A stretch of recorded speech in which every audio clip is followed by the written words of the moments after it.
Una niña desapareció en Alaska y al principio los investigadores no estaban seguros de si la causa había sido un oso gris o un secuestro. El descubrimiento de una fibra, un trozo de acero fundido y una pequeña lasca de una pintura amarilla brillante condujeron a la policía en dirección de un ser humano. Pero algunos investigadores tenían sus dudas.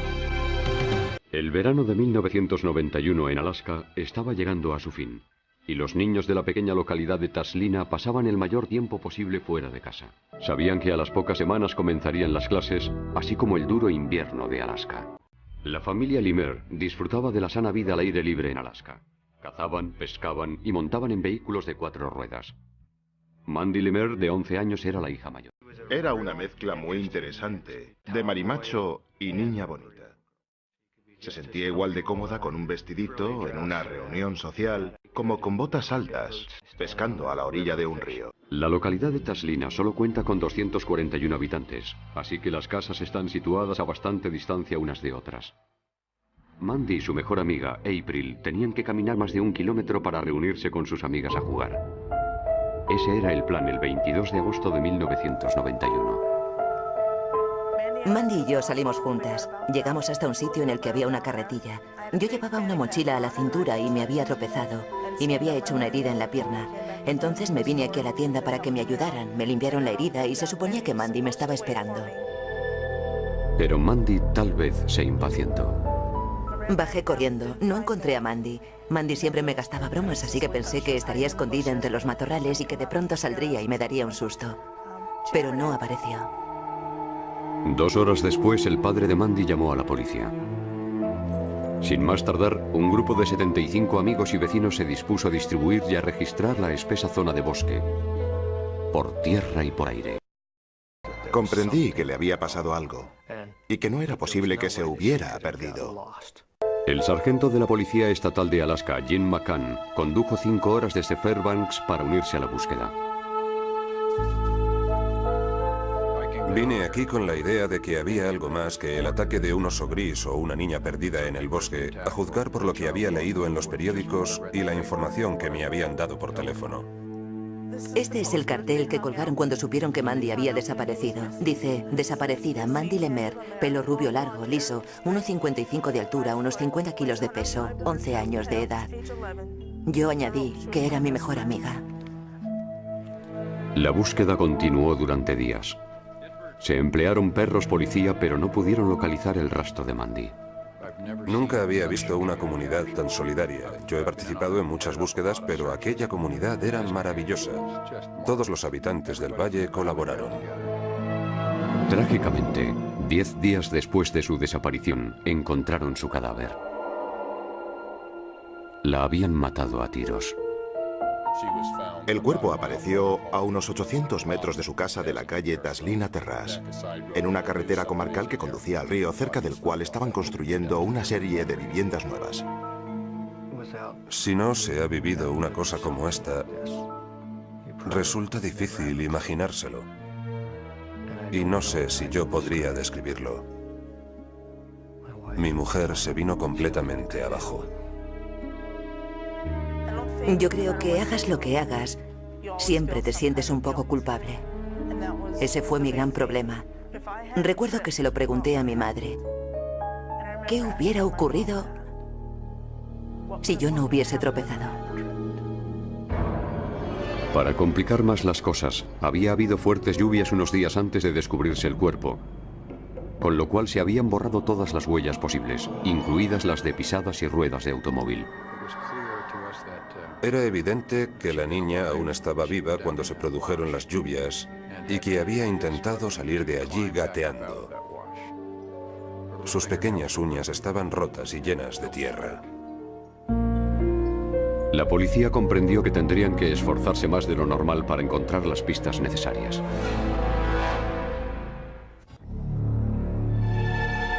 La autopsia de Mandy Lemer reveló que había recibido 2 disparos a quemarropa con un rifle del calibre 22. No había signos de agresión sexual. En la búsqueda de algún sospechoso, un informador dijo a la policía que un trabajador de la construcción, David DeForest, había mostrado un gran interés por el caso y que en el trabajo no dejaba de hablar del asunto. 20 años antes, DeForest había sido condenado por robar un coche en el estado de Nueva York y recientemente había tenido problemas con la justicia. Había tenido problemas recientemente cuando salió del estado y también era sospechoso de haber cometido un asesinato fuera del estado. DeForest negó toda implicación en la muerte de Mandy. Su jefe confirmó que el día de la muerte de la niña estuvo en el trabajo, de modo que fue descartado como sospechoso. Sin embargo, DeForest proporcionó cierta información.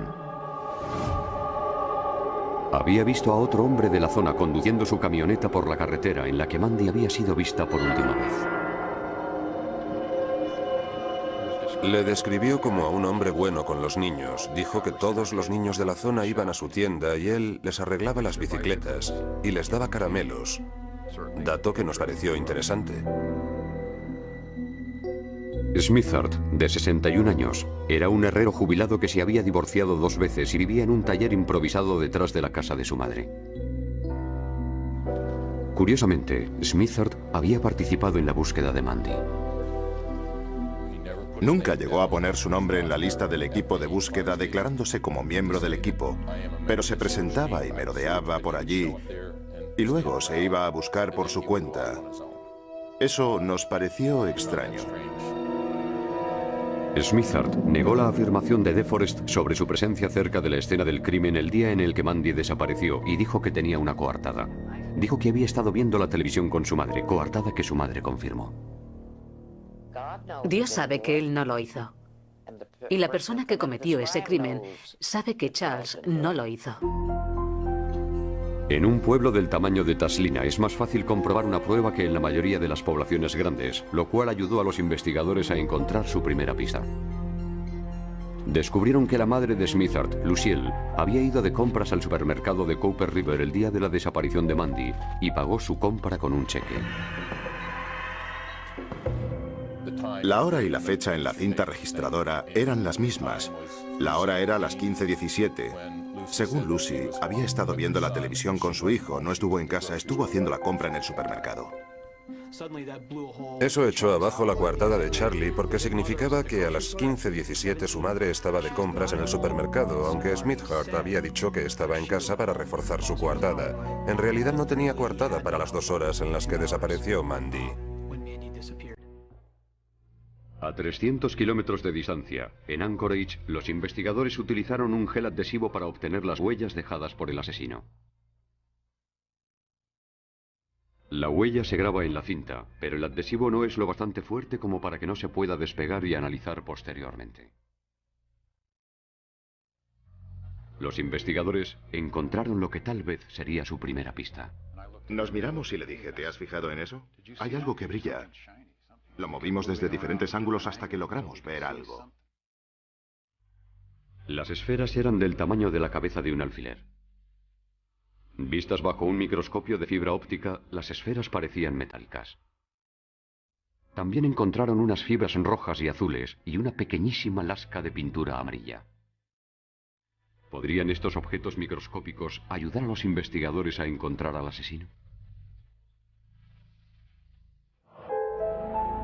Se trataba de una niña de 11 años a la que le habían arrebatado la vida, la habían asesinado brutalmente y habían abandonado su cuerpo en el bosque para alimento de los animales. Yo creo que eso revolvió a todos los que intervinieron en el caso, incluyéndome a mí. En las semanas siguientes al asesinato de Mandy Lemaire, los investigadores dieron con una pista prometedora. Un testigo situó a Charlie Smithard en los alrededores de la casa de Mandy el día del secuestro. Y unas chicas jóvenes del pueblo informaron de algo todavía más grave. En las semanas anteriores a la desaparición de Mandy, Charlie Smithard, de 60 años, había invitado a subir a su camioneta a chicas jóvenes que tenían un parecido asombroso con Mandy Lemaire. Tanto que cuando la madre de una de ellas vio un dibujo de Mandy en el periódico junto a la noticia de su desaparición, pensó que estaba viendo la cara de su propia hija.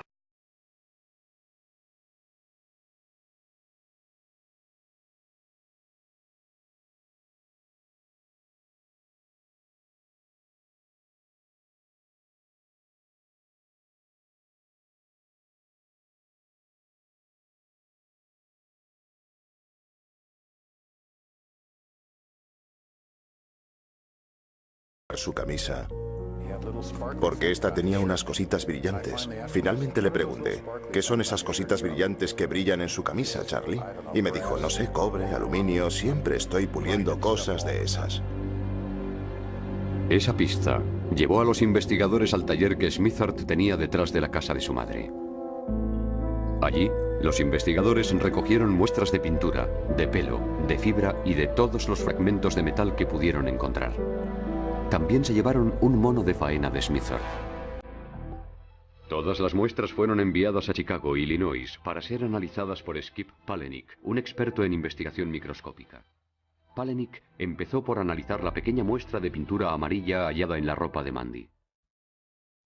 A través de un espectroscopio de rayos X, Palahniuk observó algo muy extraño. Capas brillantes sin otras capas debajo y una gran variedad de colores. Eso es muy poco común. Y las bicicletas de niños, naturalmente, están pintadas con una sola capa de pintura brillante. Entre las muestras recogidas en el taller de Smithard, Palahniuk encontró una pizca de pintura idéntica en su composición elemental y polimérica a la pizca hallada en la ropa de Mandy. Descubrimos que la muestra de pintura era exactamente igual en todos los aspectos que los fragmentos de pintura que se habían encontrado en su taller. Después, las fibras azul y roja. De nuevo, Palahniuk observó que estas también eran poco comunes. Resultó que las fibras tenían un extraño corte transversal y que además eran muy débiles. Eran débiles por la degradación causada por los años y la exposición a los elementos. Las formas tenían forma triangular o trilobal.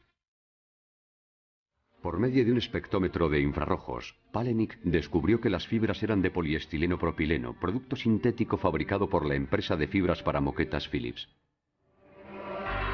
Entonces Palahniuk analizó las fibras encontradas en la camioneta de Smithard y en su ropa. Las fibras de las muestras de su camioneta y su ropa eran idénticas, no solo en su corte transversal, sino en el tamaño y con los mismos pigmentos utilizados para teñirlas. Todo era igual. Las fibras encontradas en la camioneta de Smithard habían sido fabricadas por la misma empresa y tenían el mismo grado de deterioro que las encontradas en la ropa de Mandy. Por último, Palahniuk examinó una muestra muy curiosa: las pequeñas esferas encontradas en la piel y en la ropa de Mandy. El microscopio electrónico de barrido identificó las esferas como acero semiduro. Por experiencia, Palahniuk comprendió exactamente qué era lo que había dado esa forma al metal. Si se utiliza una herramienta de alta velocidad para cortar acero, se producen estas pequeñas esferas. La partícula metálica alcanza una temperatura tan alta que se funde y adopta una forma esférica. Las esferas metálicas de la ropa de Mandy fueron comparadas con los fragmentos de metal encontrados en el asiento de la camioneta de Smithard. Era evidente que las partículas del cuerpo de Mandy procedían del ambiente del señor Smithard. Basándome en el conocimiento de las partículas, yo diría que es sumamente improbable que todas esas partículas surgieran por azar en alguna otra parte. Con las pruebas forenses en la mano, los investigadores querían averiguar todo.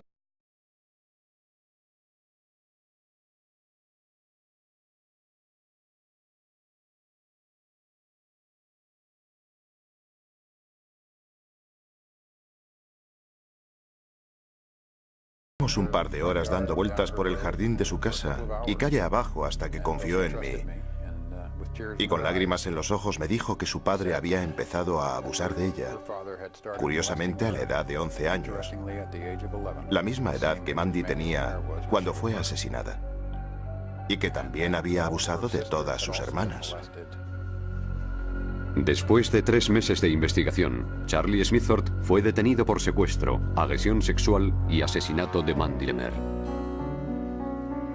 Para la familia de Mandy, habían tardado demasiado en detenerle.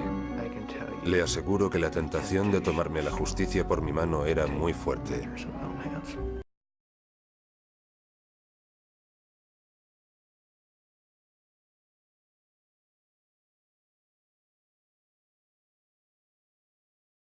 Podría explicárselo a los niños. Para muchos vecinos de Taslina resultaba difícil creer que uno de los suyos pudiera haber cometido tan espantoso crimen. La comunidad estaba dividida. La mitad son nativos y la otra mitad blancos. Mandy era blanca y Charlie era nativo, y había un punto de discrepancia esencial. Los blancos consideraban que Charlie era culpable y los nativos consideraban que no lo era. El juicio de Charlie Smithard comenzó en 1993, 2 años después del crimen. Los padres de Mandy y sus 2 hermanos pequeños se sentaron en primera fila todos los días que duró el juicio. Smithard insistió en su inocencia. Señor Smithard, le ruego que guarde silencio. ¿Qué va usted a hacer? ¿Meterme en la cárcel? ¿Va usted a meterme en la cárcel? Yo he estado 20 putos meses en la cárcel, detenido por un crimen que no he cometido. Señor Smithard, voy a tener que pedirle que abandone la sala. Pues muy bien. No me obligue a hacerlo. Métame en la cárcel. Ya llevo 20 putos meses en la cárcel acusado de un crimen que no he cometido. Los fiscales sostenían que el acero fundido de la herrería de Smithard había formado las pequeñas esferas que estaban pegadas a su camisa. Smithard llevaba puesta esa misma camisa cuando encontró a Mandy esperando a su amiga. No estaba claro si Smithard le había invitado a subirse o la había obligado a hacerlo.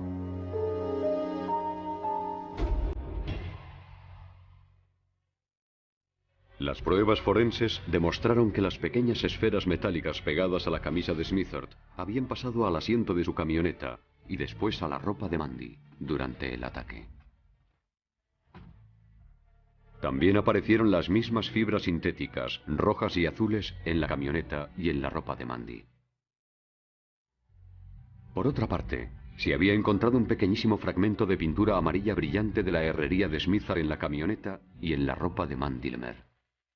A pesar de las 2 semanas en el bosque y de las fuertes lluvias, las huellas permanecían allí. El arma homicida nunca fue encontrada. Los fiscales pensaban que tal vez Smithard la había tirado al río Taslina. Ese tipo de asesino volverá a matar. Y probablemente yo seguiré encerrado. ¿Y entonces qué van a decir ustedes? Si eso sucede, en mi opinión ustedes son cómplices. Y los policías que han investigado este caso también son cómplices. Porque yo sé que soy inocente. El testimonio de Skip Palahniuk fue especialmente persuasivo. Mi misión es presentarme en el juicio e informar de los resultados de mis análisis. No estar de un lado o de otro, sino dar mi opinión. Yo di mi opinión en la sala y creo que proporcioné algo útil al jurado en lo que basar sus deliberaciones para emitir un veredicto. Yo creo que la explicación que dieron fue excelente. Le pregunté a mi hijo mayor qué le había parecido y me dijo que lo había entendido. Los adultos deberían comprenderlo. Charles Smithard fue declarado culpable de asesinato, secuestro y agresión sexual, y fue condenado a 114 años de prisión. El señor Lemer me presentó a su hijo, el cual dijo que le interesaba la ciencia forense y que quería darme un dibujo que me había hecho durante las sesiones. Y en la parte superior del dibujo había escrito: gracias por ayudar a pillar al asesino de mi hermana. Esa clase de cosas te tocan el corazón. Este crimen afectó a todos los vecinos de Taslina en muchos aspectos. Ahora que estoy viviendo en su antigua casa me obsesiono. Me vuelven todos los recuerdos. Hay ciertos olores que me traen recuerdos.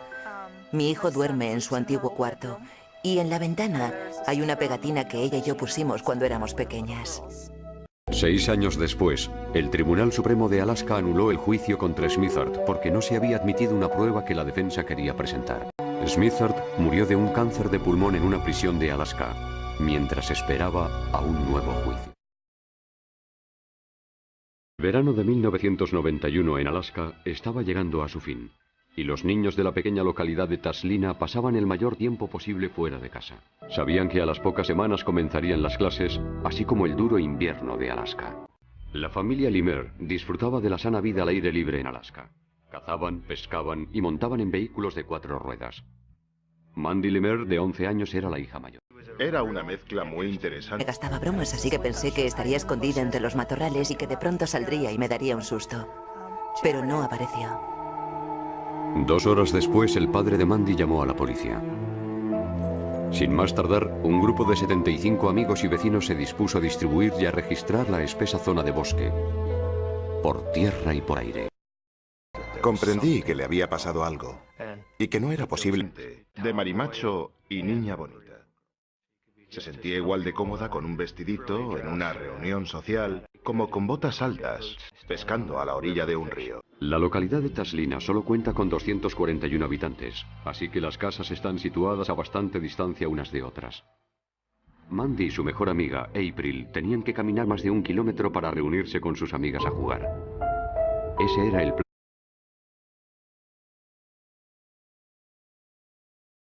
Una niña desapareció en Alaska y al principio los investigadores no estaban seguros de si la causa había sido un oso gris o un secuestro. El descubrimiento de una fibra, un trozo de acero fundido y una pequeña lasca de una pintura amarilla brillante condujeron a la policía en dirección de un ser humano.